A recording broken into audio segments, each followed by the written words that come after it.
All right, ladies and gentlemen, boys and girls, so excited to have you guys rock along with me and a special guest, Anthony Hernandez, today. We're going to have a cool conversation about his career and his journey.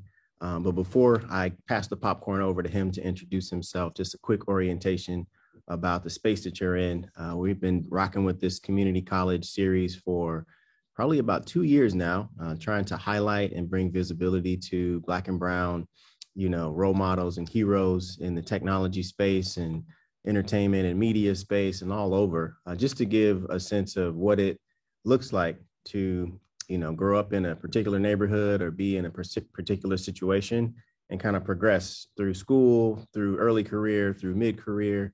And all of us are doing different things. So just to spotlight a nice, like Sunday afternoon style conversation. Imagine us kind of sitting on a porch and rocking chairs and just going back and forth asking some Q&A. So wherever you are, welcome. Feel free to grab a notebook or just sit and chill. And with that, I will pass the popcorn over to Anthony to introduce himself. Feel free to take 2, 3, 4 minutes to introduce yourself to the people, like where you are, who you are, what you're focused on, and maybe a fun fact. Sure. Thank you for that introduction. I'm also on this rocking chair with you because I'm getting up there. So I'm Anthony Hernandez. I'm currently at OpenSea. I'm a product manager under the broadly speaking trust and safety area, and focus pretty much focus on search and discoverability. I joined the company not too long ago. I'm relatively new to the space, so I joined at the end of October and learning a ton. I wasn't super hardcore into crypto, very curious for sure, but learning a ton every single day. Currently down here in Miami, originally from New York City, born and raised. From two amazing Dominican parents, and so I grew up in the city, went to university and I went to undergrad and elementary school, junior high in the city. So I spent a lot of time running around the Bronx, the 123 trains, the MTA. So I still got a lot of New York City love and blood in me, and a lot of family up there. While I was in New York City, I went to Baruch College, City University, which was an amazing experience. I worked at Google for a little bit, worked at a couple of tech startups that brought me out to Trenton, New Jersey. Then in around 2017, 2016, joined an education company, which brought me down here to Miami. Worked in education for a little bit, which is great, mostly working with superintendents and school districts to roll out educational tools for them to serve underprivileged students. Did that for a little bit, and then I got a chance to work at Royal Caribbean, which was really fun. And Royal Caribbean, also as a product manager, I was working first to roll out augmented reality games to the cruise ships, which is a ton of fun, and then eventually facial recognition at the terminals to help people get onto the ships a little bit faster, which was really fun. It was my first time playing with hardware. Got hit with the COVID specials. They laid off a ton of us, and then I ended up getting a really amazing opportunity to work at Amazon. I worked at Amazon for a year and a half in the Prime Video organization, primarily working with larger studios and smaller studios, helping them get their content onto the system, which is a blast. That's where I got to meet and speak with Brandon, which was amazing. And then I got the opportunity of a lifetime, and somebody said, "Hey, OpenSea, a company that I've been following for a while, has a really interesting opportunity. We're looking for a product manager. Would you love to join?" And I was lucky enough to be picked to go to the dance, and so I've been working with them. So hopefully that didn't take too long, but that's been the last 10-ish years. I'm an old man. Yeah, that's super cool. Like I thought you had randomly chosen kind of the Zoom background on the beach, but like with the Royal Caribbean, it's like, oh, maybe he chose this for a reason. That must have been a good time, good time doing that. But yeah, man, take us a little bit back into, you mentioned the college you went to. What did you actually study in school? Oh man, that's a great question. So I like to tell people I was super undecided is my major at Baruch College. I think I changed my major 4 times. So I ended up graduating Baruch College with a degree in marketing psychology, which is an ad hoc major, which is a great opportunity, a great situation that I found out at the university, that they essentially let you create your own major under the arts and science school. And so I was super interested in psychology growing up, but didn't want to go and get my PsyD. Wasn't going to sign up for 10 years of medical school, and was super interested in marketing. And so I got an opportunity to combine both those majors, and that's how I left that's how I left. That's how I graduated with Baruch College, with marketing and psychology. That's super cool. And then like one of my like biggest gripes, I guess, with my electrical engineering degree is that I didn't like use it that much before I went over to software engineering. and solution architect type of work in cloud computing and infrastructure. Did you actually get to squeeze the juice out of the undergrad like learnings and classes that you took, or how much ROI from the undergrad education are you able to like actually use in your product manager job today? Man, that's a really good question. I'll tell you honestly, if you asked me, a couple of years ago, I would have said, not that much. I got, right out of school, I got to work in marketing, in advertising for a little bit. And so I got to use it a little bit, but a lot of what I learned in university, unfortunately, didn't apply. A few things did. I had some practical classes where I got to, think about ad agencies and stuff like that and advertising models and media planning, but a lot of it didn't quite apply. I would say now that I'm a little bit more older, a little bit more further in my career, it's surprising how much the psychology stuff has become kind of useful, particularly social psychology. Why people do the things they do, why someone might say something and say that that's their motivation, but actually not that may not be their actual motivation, has been kind of helpful to me in product management, especially as you're trying to figure out why isn't someone using a feature and why would they want to use that feature. Counter-tangentially, I'm not saying I'm doing a lot of like deep psychological work, but essentially trying to uncover people's hidden motivations. That is definitely useful in product marketing.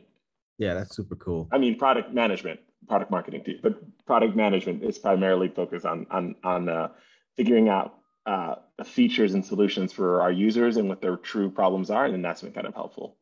Yeah, and there's a bunch of signals that are fed to all of us like all the time. And I personally have never been a product manager before. So maybe for some of our viewers and listeners out there who maybe have heard the term thrown around, but like, give me a day in the life of a product manager. Like, how did you know that this was something you wanted to go into? And then what do you like tactically and practically do every day?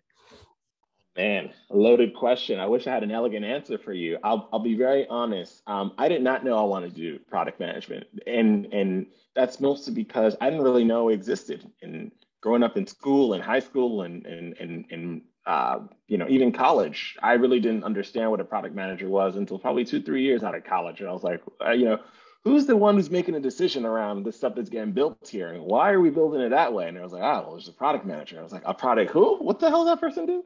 A day in the life of a product manager really depends on whether you're at an established company like an Amazon, a Google, a Facebook, or if you're at a startup. And I'll essentially say it revolves around three things. You're spending a lot of time thinking about your customers, thinking about your users, and understanding what their problem is. I like to say product managers own the why and the what. Why are we building it? What are we building? And engineering kind of owns the how we build it. And so what a product manager kind of does, I would say a third of their day is really deeply understanding the why, really clearly with metrics and qualitatively and quantitatively understanding why does somebody need an NFT marketplace? Why would someone need to, check out an Amazon Prime Video? What are they doing? That's one third. The other third of the day is spent a lot of times in meetings and updates and status and really trying to help distribute the vision and execution of what you're trying to build. We know why we're building this thing.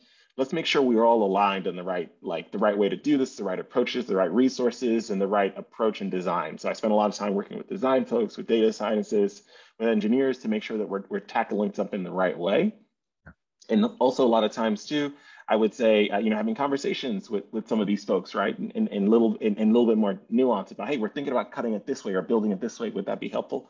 The other third of the day, honestly, is deep work. And so a lot of what that deep work is kind of reading through analytics and information and bugs and really trying to understand what went wrong here. So something was launched, you launched the amazing product that you thought would change the world. Two people are now using it. And now a lot of very angry people are asking you, hey, man, you told us to build this. We took 6 months and we built it.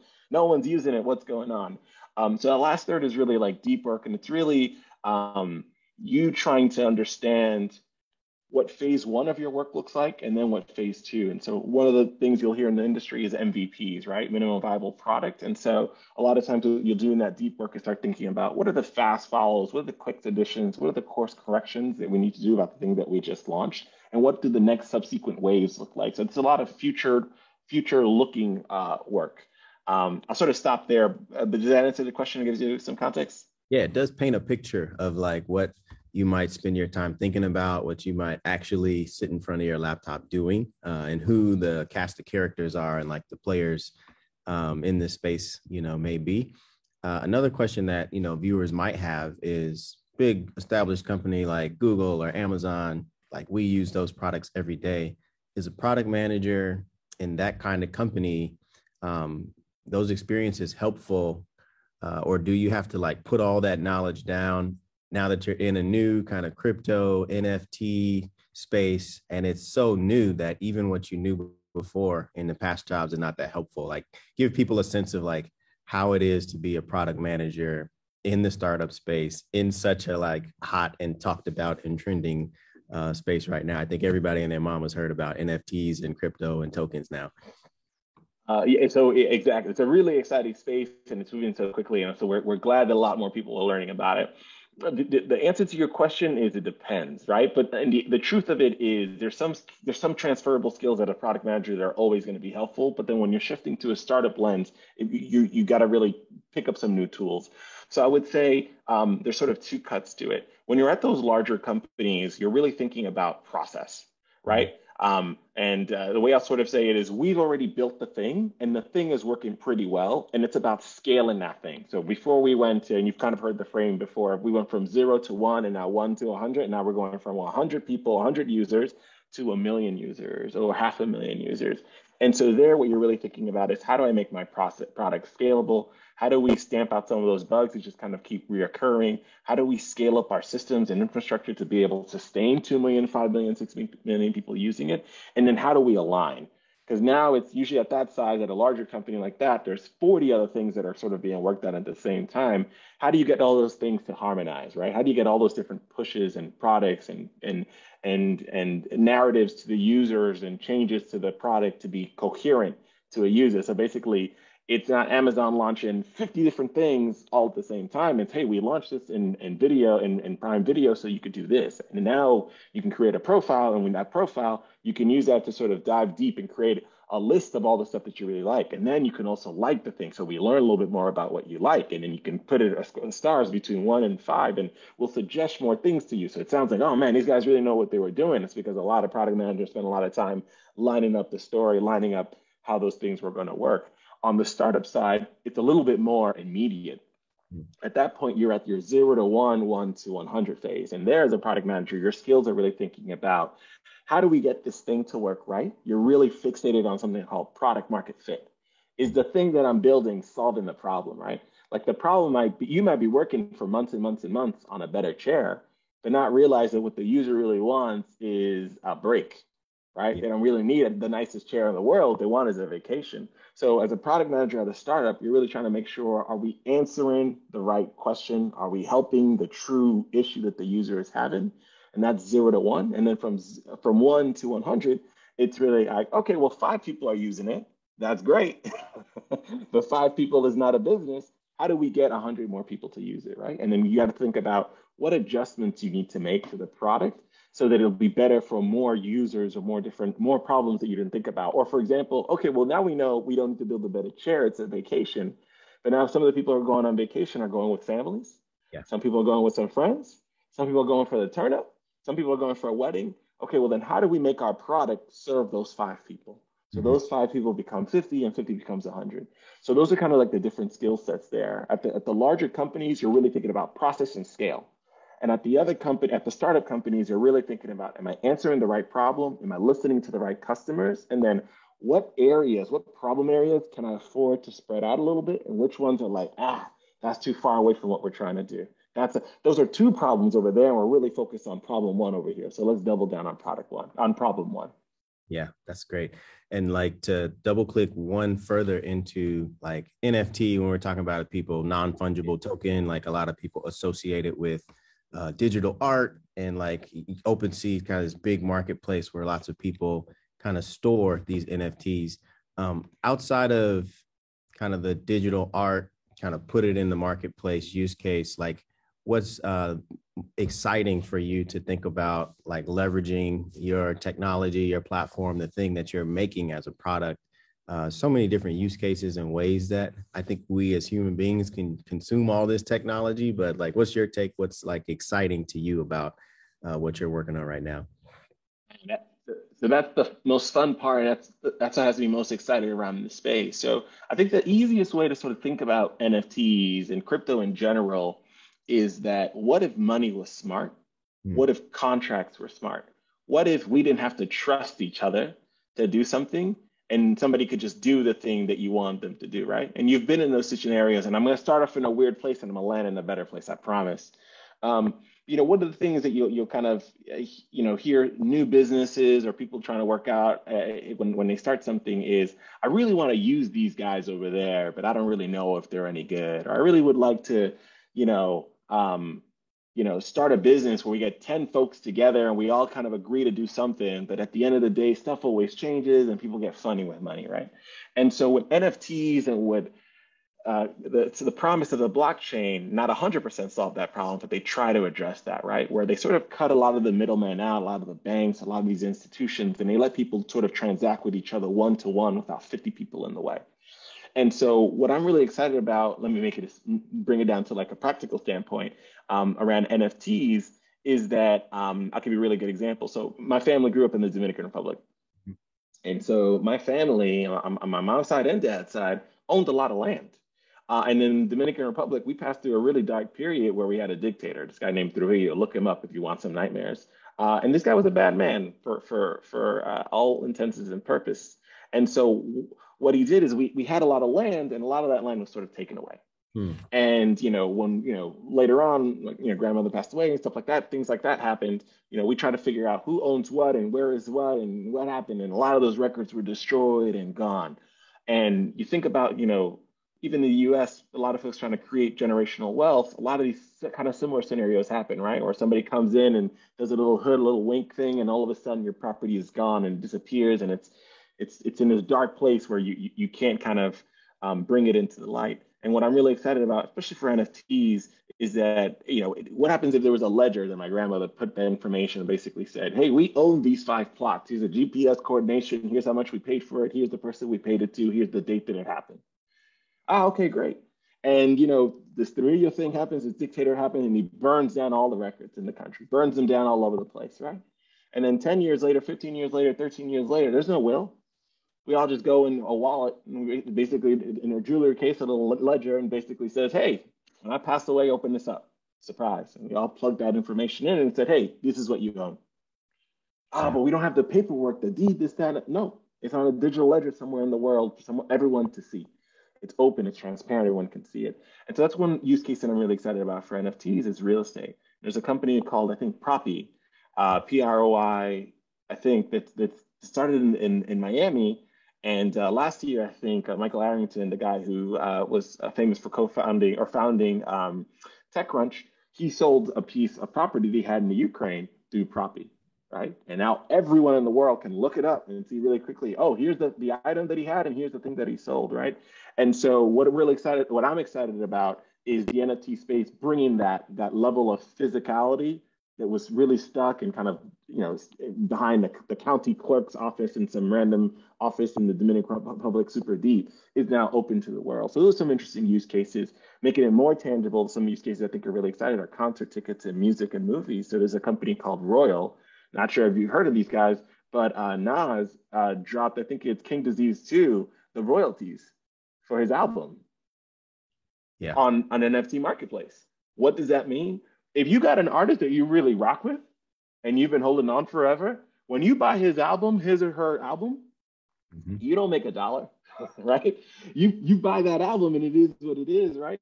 But now what you could do is if you love Nas, you really support him, now you can buy the royalties, right? And so now he gets that money up front. He can now fund some of his own projects and maybe break away from some labels. And now when he makes money, he sells something, somebody plays his music, those royalties now go to you.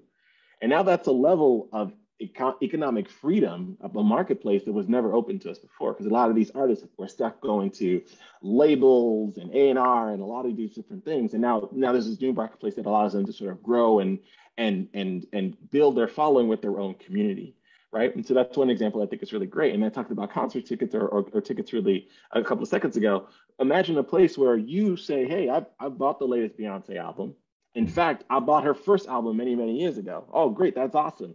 And now when you want to buy concert tickets, you lose to all the bots. What happens if there's a place that you basically say, hey, I want to buy Beyonce concert tickets? Oh, well, Anthony, I see that you bought the last 15 Beyonce albums. In fact, you bought one of her, I don't know, Sasha Fierce albums way, way back in the day. You were the 100th person to buy it. You know what we're going to do for you? We're going to put you first in line because you're a true fan. Oh, you can't do that today. It's impossible to do today. But now if you have a wallet, and that wallet has the NFTs, and the NFTs basically track all the albums that you bought, and maybe how many times you've played those albums, and when you bought them. You didn't buy them last year, right? You didn't buy it on the On the Run tour. You were back there on the Destiny Child days, right? You showed up at TRL and were yelling and screaming. I'm really aging myself with that one, right? So again, NFTs allow a level of trust and a level of sophistication to money and resources and assets that have never been able to be sort of scalably done before. And that's what's really excited about the space. And there's a whole bunch, I can do this for 2-3 hours, talk about all these really interesting use cases. One of the big ones too that I'm really excited about is gaming. So one of the things right now is, for example, you can go right now and people have been buying Modern Warfare and Call of Duty, all these games for years and years and years, and they attain these incredible ranks and they get all these incredible tools. And when they buy a new game, all that goes away. Yep. Right. And all this thing that they've built, this profile disappears. Wouldn't it be really cool if you can build an incredible profile? You could build this incredible list of items and resources in a game. And then when that game is done, you take it and you sell it to somebody else. Right. Or more importantly, you take a plot of land in a video game, right? And you make this incredible digital world for your friends and your family to come and check out and all these things. And now you own that plot of digital land. Well, Anthony, why is that useful? Why? Because maybe you can run your own game now. Yeah. Right? That piece of technology that was built and had a really great game and had like a really interesting ecosystem, you can now take that ecosystem and basically say, hey, I'm making Brandon's game. Yeah. And we play with the same rules of Call of Duty and this, that, and the third. But now what we do is we play in this spot in Seattle, right? And it's a place that I play at, right? And I basically make my own rules. And now when people come to your game to play your version of the game, you make a little bit of cut. So again, it allows a level of freedom and entrepreneurship that I'm super excited about. And I think it's just the beginning. Like people like to say in the space, it's so early. It's so early. So I'll stop there. I can go on for hours, but I'm really excited about the space. We could tell like the passion is coming through for this space. And I resonate with so many things you said, like real estate. You know, I on the side of my regular tech job, I've been finding properties to renovate. And yes, you know, the fact that for the last 5 years, I bought one house every year, and like the process that you have to go through in order to find it, to buy it, to get the title, go through the banking system, like the amount of hoops that you have to jump through. And if you're not buying like local, I can't afford California properties. So I've been going to Texas and to Illinois and different places. So yeah, I imagine a world where like NFTs might be helpful in minimizing the amount of administrative overhead that's currently jamming up the system. And even if you're like trying to refinance a house you already have, like the line is so long for that stuff that I see kind of the process for current homeowners even being maybe shortened by the technology that's kind of being built out right now. So from there to, you know, Royal, I've got a buddy, Nate, that runs growth for Royal right now. So I know exactly what you're AZ, right? Yep. Yeah, that's awesome. So happy for Nate, man. Sorry, I didn't mean to interrupt. So excited. Yeah. It's a good model. I think, you know, we'll see lots more talent like Nas and other people jumping into that same kind of model and seeing if we can democratize kind of fandom and give opportunities to folks that have been rocking with artists for a very, very long time. So, yeah, that's awesome, man. I wanted to touch on how New York City and kind of Dominican side of you, like the family dynamic that you have is same but different. Like I grew up in Chicago. My parents, you know, African-American, came from like the Mississippi area up to Chicago, and that's where we've been for a long time. But like, you know, we're both Black, but we both have like different cultural characteristics and cultural, like, so give me a way back, 5, 6, 7-year-old Anthony. What was it like kind of growing up in your household? Some of the things that were like really important for like the foundation of who you are and how you've been able to kind of hold those things and operate in your own space, and be successful, as a kudos and a thanks to mom and dad and like your family and your community that you grew up in. And a really good question, man. Let's go back into the time machine. So, when I'm 5, 6, 7 years old, family was everything to me, right? And in the Caribbean culture, I would say most cultures of all cultures, but particularly in cultures of color, um, the nexus of family is so critically important, right? And especially as being this, the product of immigrants. When we landed in the United States, my grandmother is actually the patron, the matriarch who brought us all over. She left her 3 daughters in the Dominican Republic, moved to the United States, and was working for years cleaning buildings and apartments and homes and hospitals, to provide for her daughters to eventually bring them on over. And so when she brought them on over, they all went to university and were able to achieve wonderful things, but they were also sort of limited because, the United States is the United States, the US is going to do what the US is going to do. And I got a tremendous love for the United States of America, but racism and things like that were very prevalent, right? And so that's what kind of formed me, right? Is this beautiful nexus of people who really took a risk, came to the U.S., trying to build something for themselves, and then poop, here I am. Yeah. And so growing up, in the Bronx, and like I say South Bronx, I was Jenny, let her Jenny J-Lo holding that down. We grew up in Kingsbridge, and so the Kingsbridge area of the Bronx was primarily an area of transition during that time. We're talking the 70s, the 80s, and the 90s, right? At the time, it was a lot of, Irish and Jewish folks up in Riverdale, and was slowly over time becoming more Puerto Rican, Dominican, Latin American, at least the Kingsbridge section. There were still great populations of African Americans as well. And so I grew up in, people like to say all the time, New York City is a melting pot. I grew up in a melting pot school, right? Grew up in a Catholic school. And so, one of the weird quirks of growing up in a Latin family is until I was 3 or 4 years old, I just spoke Spanish, primarily spoke Spanish, right? My mom spoke English for sure. And at this point, my dad, my mom and dad divorced, unfortunately. And then my mom remarried and a wonderful man, Cuban man. And so I had grown up, at 5, 6 years old. I'm growing up in this household that's very eclectic, very, intergenerational. Grandma was, 2 blocks away. My aunt lived in the building. We had a lot of family all over the place. My grandfather was, a doorman at a building. And so I was going downtown and seeing very wealthy people and kind of interacting. So I'm interacting with a bunch of different folks. And then I get, plopped into the school. And what I was noticing in a lot of these in the schools, and one of the things that was very formative to me is that oftentimes, we were doing pretty well in my mind, and what my parents instilled in my mind is actually we're not doing that great. I don't think, relax. But in my mind, I thought we were doing really well. But what I was seeing with a lot of my schoolmates is, for example, some of them or some of the kids in the school, their parents would come, mm-hmm. and they didn't speak English. And so they would really be struggling to get certain things done and helped out. And, some people in the school, in the administration, spoke Spanish. A lot of them didn't, right? Because again, there was this transition that was happening. It was a parochial school. And so a lot of folks were Irish or, kind of in the middle of this transition. So what was really formative to me, and what always kind of comes back into my mind is, and something my mom and family always instilled in me, is help when you can.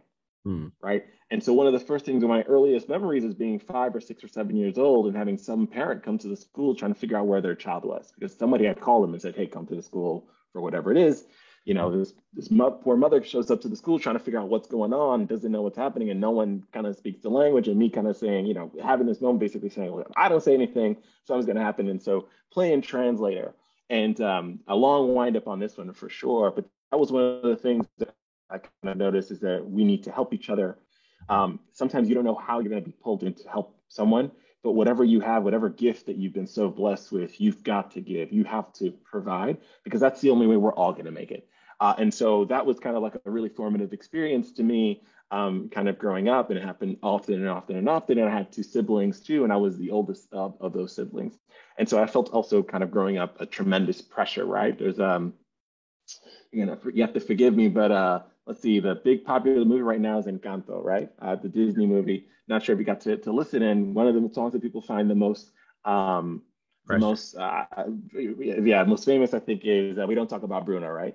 Yeah. And it's really funny as me sort of being the child of immigrants. The song that really struck to me, I can't remember its name, is a song about pressure, right? Yeah, Being the Louisa. oldest, right? Yeah, The oldest strong sister, right? the older strong sister, and so that really resonated with me, and that's something that I felt very strongly growing up, is like, I'm the oldest here, I have to really clear the path for my siblings. And my siblings are great, they're super sharp, they didn't need my help it out, but there's a pressure that I felt. So a lot of times what I kind of noticed in myself is that I'm the first one in this situation, I'm the first one to see this, I'm the first one to do this, so I had a lot of pressure on myself to get it right. And so those were some of the formative moments for me. And the other thing that I would say, and again, very long-winded for this question, I'll cut it short, was me being very curious around about the world. And so, like I said before, getting into school when I was 5, 6, 7 years old, and pre-kindergarten, kindergarten, I got left back. And one of Mm, the reasons I got left back is when I went to school, I think it was kindergarten or first grade, they put an exam in front of me and mm, basically said, "Hey, we're going to place you. yeah. Just take this exam." I don't know what the lady was saying, Yeah. but I was just like, I got you. And so I just stared at that paper for an hour. And when she gave it back, she's like, not even one answer. And I was like, So they Hmm. took it from me. I got left behind. And so that moment really stayed with me, because I'm like, that one moment, no one sort of came to me and said, "Hey, did we need to put this guy in ESL, English as a single language," or anything like that. And that moment really forms your life and your basis. So one of the things that I did as a younger child is I retreated into books once I learned how to read. And so one of the things that I did really early on is I realized I'm a black nerd, true and true, pure and pure. If you want the constellation for my life, how Anthony ended up with these glasses and working in tech was because I spent years in the library. Mm, Why? Because we didn't have a lot of money, and I can go to the library, and I discovered they had a comic section, and I mhm. really got into Greek mythology, and I got into science and the world, and I just started reading all these books before the internet. I'm an old man. And so this is really these three different moments in my life, kind of speaking up for a mother who didn't know where their kid was in the school, being the first child, and sort of making sure I had to make the most of this incredible sacrifice that my grandmother had made, my grandfather had made to the family. And then being sort of this nerd who was like really into books, like, I'm not the best athlete. I don't think I'm ever going to go to the NBA. My jump shot is trash, but I can read about all these different pieces of Yeah. technology in the world. And again, I didn't have this game plan in mind, but essentially it forms my base, Mhm. right? And so, like, there was a hot minute in my life in like sixth grade or seventh grade where I can name you all the Greek gods and all their stories, right? Wow. Wow. For sure, Yeah. right? And I knew the presidents and all that stuff. People were like, "Anthony, what did you want to do with your life?" I had no idea. I don't know what that is, but I'm really into this Greek mythology thing for a hot minute. I also like Spider-Man and Marvel. So I'll sort of stop there, but that sort of forms the basis of Anthony for the better part of 30 plus years. Yeah. Well, There's some great like gems in there. Help when you can.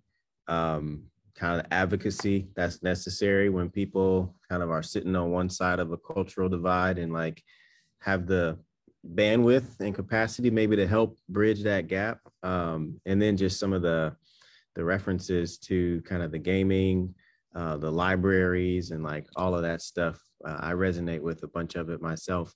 And I mean, I mean, even the shirt today. I figure you probably played your fair share of video games, and you mentioned comics, but what is gaming specifically meant to you now that I'm calling out the Mega Man shirt? and don't threaten me with a good time. So gaming was super critical to me because for a few reasons, it was a world of imagination. And growing up in the Bronx, family was doing okay, but there was a world of opportunities that we really didn't get to see growing up. And so, there were a few of us, right? We all kind of growing up together, and my cousins, we had a couple of games, and back in the day, you got one or two games a year if you were lucky. And so we had these games and we would trade them around, right? And it kind of formed the basis of these imaginations. Again, these things are 16-bit pixels, 8-bit pixels. And so the gaming culture for me was really, really great because we were kind of like passing around these games, and it was really funny because I would go to the library and they had these Game Pro magazines. And I would read the Game Pro magazines, which is really funny because oftentimes, people get these Game Pro magazines to figure out what games they were going to buy. I got the magazines because I knew I couldn't afford the games. So I could get a sense of what the game was like. Mm-hmm. Right. And so that really formed the basis of me. And then eventually we got some cash and we figured out this Blockbuster hack. And we're like, okay, well, if five of us get together, we rent a game and I'll give it to you Friday, Monday, Tuesday, Wednesday, and we all get to sort of play it. We were all, spending, I got $2, I got $3, I got $4, how much, $15 to rent. Okay, let's get it. Let's rent that game. And so the gaming culture was really wonderful because it kind of enriched my mind. Because, growing up, there weren't a lot of folks that looked like us in these video games, right? Or in these stories and these TV shows and stuff like that. And even in the comic books, there were a few folks that look like us, but not a lot of folks that look like us. But in video games, I can kind of at least put myself on the avatar and basically say, well, that's me now. And so the form, the influence of Mega Man to me and all these other video games taught me sort of two really important things: was the art of persistence. And a lot of these video games, it teaches really fundamental skills that are really different from the classroom. In the classroom, it's important to get it right and to be right and to not take the risk, right? On the test, you got to get 100. It doesn't mean you can experiment and play around. Video games flip that script. Video games are like, hey, oh, you play this level. Oh, you fell into a pit. No consequences. Hey, you're back. You just start again. And so video games taught me this level of persistence that even though I can't figure it out, if I keep playing this and getting better and learning the patterns and understanding how the system works, I will get better and achieve some level of success, right? The second thing that video games taught me that I thought was really interesting, not just for my own career, but just for my own mind, was the importance of sort of cultural touchstones. And so in a lot of these spaces, eventually growing up, maybe getting into high school and stuff like that, still primarily folks of color, but I went to parochial high school. Parochial high school, there's a couple of more wealthy folks there. And so in communicating and I'll spare you all the details. You can kind of figure out some of the stuff via the nuances, but I'm walking into a lot of these spaces where I kind of don't belong, right? And my life experience is not the same, right? Like, what'd you do in the summer? Oh, a bunch of our friends, we went down to the pizza store and we just paid 25 cents to play a bunch of video games, and we would sneak into movie theaters and watch the X-Men movie. That was our jam. What'd you do? Oh, we went summering in Connecticut. You went a what? You went a huh? Yeah. Summering. Yeah. Yep. You you went a summering? What is a summering, my good sir? And so again, it was this divide of culture that I didn't get. Oh Lord, you tell them, oh hey, I played some Street Fighter, played some Marvel vs. Capcom this weekend. Oh, you play that? Oh, yeah. I'll body you. You ain't gonna body me. And it's a universal language, right? And so gaming kind of taught me this thing that it's like there are certain skills that are just universally transferable and that always command respect. Mm-hmm. Find those skills. Yep. You find that skill, doesn't matter what it is, you will be rewarded for it, you'll be recognized for it. And again, my jump shot is trash, but for some video games, I was like, oh, I like this game and I'm really good at this game. And this game gives me some kind of cultural cachet in some of these spaces. So I'm going to double down on these spaces. And again, video gaming, at the time wasn't going to make me an incredible career like some of these Twitch guys for sure, who are doing incredible work. But it did teach me that skill of find that incredible nuanced skill that no one else can do and just get really good at that thing. And so that's how video games help form me and fill me with imagination and persistence. Yeah, that's awesome. I think as you were speaking, I remember music being similar to that. It's something that you can't buy skill on a musical instrument in the same way that you can't buy, all of that time that you put into practicing the video game. And then when you come together with somebody who's also put in the hours in that same thing, it's like, oh, let's jam or let's play or let's, do whatever in this medium that doesn't respect, money and status and wealth in the same way that kind of the rest of the world might if you step outside of that. So that's awesome to hear that you were able to jump into that. And I would encourage kind of people who are listening and watching to not feel bad about, those closet passions that you might have, play that thing, practice that instrument. And later in life has been like when I've been able to reap the rewards of some of that, practice time where my mom was forcing me to play those chords or like, memorize those scales. And then for you, like it's probably other things, but it's so funny how life kind of brings things full circle, and stuff that you might have thought was a waste of time is now one of the most or more enjoyable things that you can do and converse across cultures about. So yeah, really, really good stuff in there, man. I think at this point, maybe we do like a little bit of a lightning round. I think we got about 15 more minutes, and we've got some story from Anthony. We got some of his career, but like, I'll drop you some prompts, and you tell me, 2 or 3 answers that just first things that come to your mind. So I know we're in COVID pandemic lockdown a little bit, but like, give me 2 or 3 places that you are anxious to get back to or excited to go to for the first time once you could like jump on a plane and just go somewhere. Great question. First and foremost, visit some family. So our family was really cautious during COVID. We had some elderly members. I haven't been able to see them the way I would want to. So one of the first things I'll do is a couple of trips up to New York City and Philly and see my brother and sister and family and make sure I spend some really good quality time. Some cousins. I got some nieces and nephews I haven't seen in forever and ever. So that's one of the first things I'll do. Second thing is go visit some islands. So I miss me some islands. So Dominican Republic, throughout the Caribbean, even down in Latin America, Costa Rica, some places where I could just sit on the beach with a coconut in my hand for sure. So those are the first couple of things I'd do. Nice, nice. Let's move over to I know you mentioned your jump shot was trash, but like, is sports a thing in your life? Do you follow baseball, basketball, football? Like, what's your orientation towards sports? Oh man, so I am not the biggest sports fan in the world. Just growing up, we didn't have access to that. We watched the Yankees for sure. So I mean, my New York pride is still gonna say Yankees for day. Or more importantly, my brother, my sister, and my dad would kick me out of the family. But I think my biggest the sport that I really really love is basketball. I watch a ton of it. I'm a fan of the local team for sure, the Heat. After years and years of abuse by the Knicks, I'm over it. I've gone to therapy. I'm in a better place. Uh, no shade to my Knicks fan. I'm over it. And then I watch the Heat, and I'll watch sort of any other team that just has great talented players for sure. And then I'm always down for the playoffs.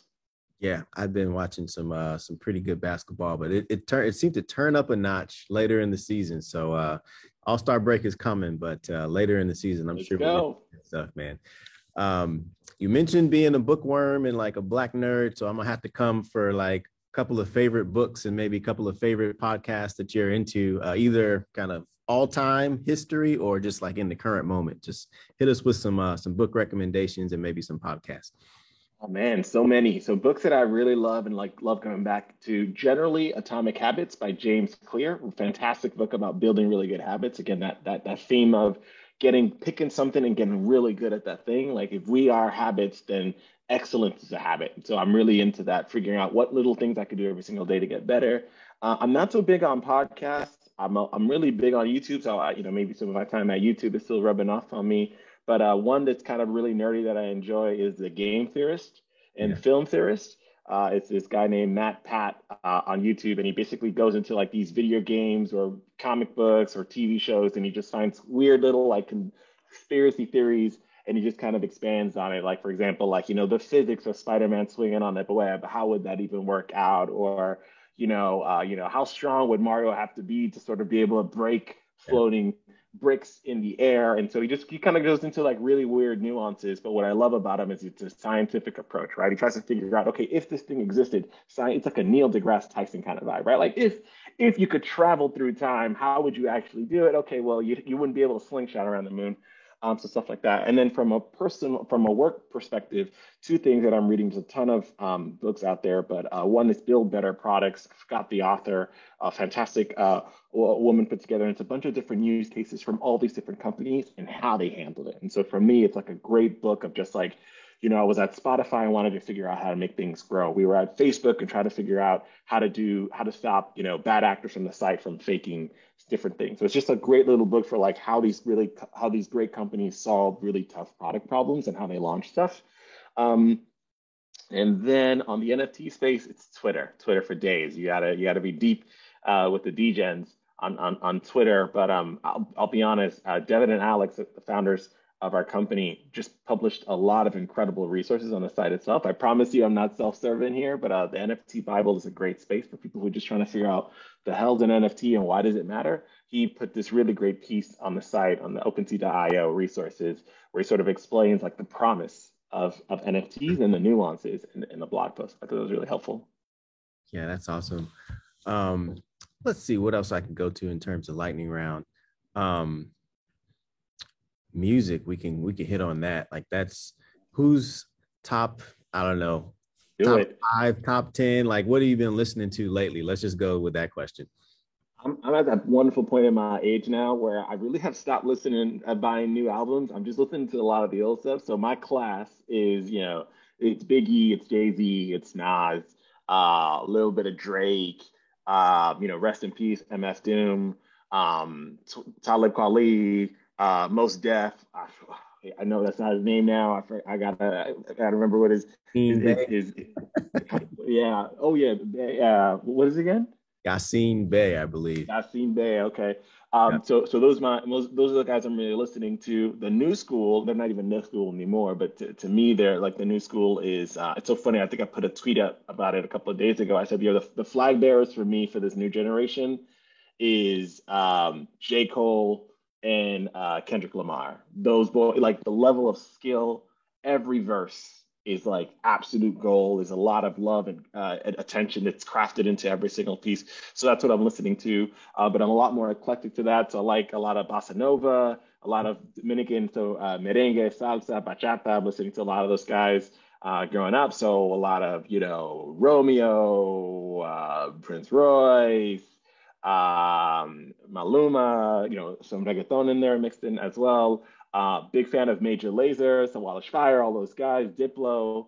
So I listen to a lot of stuff. So if you go into like my Amazon Music or YouTube Music accounts, you'd see an incredible eclectic group of music, and a lot of it. I'm also really big into jazz. So Gillespie, Dizzy Gillespie, Miles Davis. A lot of these guys are just kind of in constant rotation, and some of the newer class, right? So Kamasi Washington. If you haven't listened to him, the guy's insane. And if you're looking for a little bit more of a modern kick to some of your music, Thundercat. Sit down, let a Thundercat album like blow your brain back. Like that boy is too gifted. He's incredible. It's amazing music. It's amazing. I love Thundercat. I love the whole crew. So that's me. Yeah. Yeah, I love it. I rock with all of them as well. I saw Kamasi Washington here at the UC Berkeley Greek Theater, and I got to meet Thundercat, and his brother What? Ronald is a beast on drums. Like they were opening up for Herbie Hancock. So What? it was Oh one of man, that's the best amazing, man. nights of my life. Robert Glasper was there. There was just a bunch Yeah. of different people. So yeah, plus one on everything Anthony just said. If you haven't heard of any of those folks, go check them out. Um, I guess I know you just got a couple minutes left. It's been a beautiful conversation in a way to kind of like encapsulate and summarize everything. If you just had one or two things that you would want the community of folks who are going to like check this out, um, from Anthony to them, put this one or two things in your back pocket as a way to like stay motivated, stay inspired. And that's a great one. I'll give you one for networking and then one for getting better. Networking. So this is one of the big tricks for me. So growing up, I got into, we should have talked about it. I'll be remiss if I didn't mention it. I got really lucky and I got into a program called Inroads Mm. in college. And Inroads really helped me, make some incredible progress in my career. So eternally grateful to them. But one of the great tips I learned from Inroads and some time at Accenture, that was the company that picked me up for internships, was the importance of networking. And so I was one of these people that I heard about networking and I was like, that's trash. It felt really fake. It felt really kind of gross to me.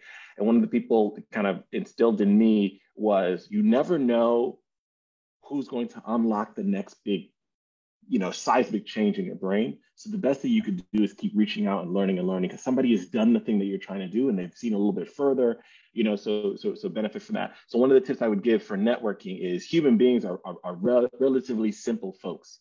What I mean by that is folks love talking about themselves. So Look at me. So one of the things I did on LinkedIn early on in the game, based on some information, some learnings from Inroads, is I always try to reach out and meet new people and always have conversations with new folks. Not because I want a job, not because I want another opportunity, because I always want to learn. So one of the things you'll see me do at the beginning of the year or toward the end of the year is I'll make a list of like, who are the best product managers in the world? Who are the best people in this space?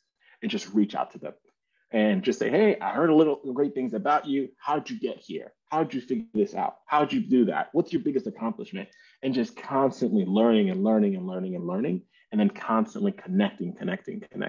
Oh, hey, you did this a really amazing thing, but you want to get into NFTs? Oh, you should talk to this person. Oh, you've been in music for a hot minute, but you're trying to figure out the next thing. You should talk to that person. So that's one big thing on networking is always reach out to people, always be learning, always connect, because you add an incredible network to yourself and incredible value to you. Don't look when it's time to look.